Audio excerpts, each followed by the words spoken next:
pronto de la cama y despertar. Una horrible pesadilla me vino a joder. Preparo café y despejar.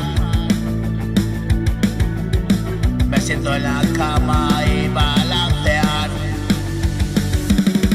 Carne de psiquiatra, ya le tengo pa' contar.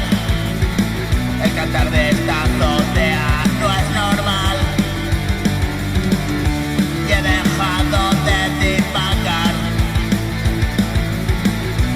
Objetivo, ¿y qué me pasa?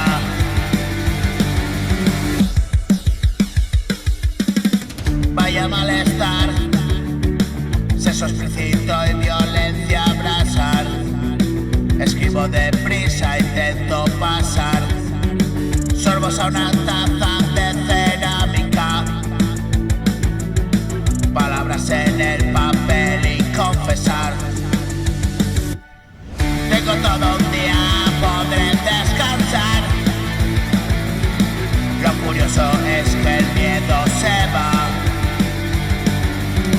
aunque dentro del sueño es brutal. Ya no soy un muchacho ni un chaval. 46 cumplidos ya en el 76 y tal. Noviembre y celebrar en la maternidad de esta ciudad. Los recuerdos son algo residual. La infancia fue feliz, lo más normal. Cuanto más descubría la verdad,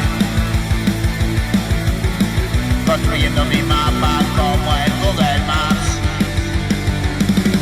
Mi pequeña parcela y encerrar una imaginación e implosionar. Mi obra desescombra, mi derrumbe y tal.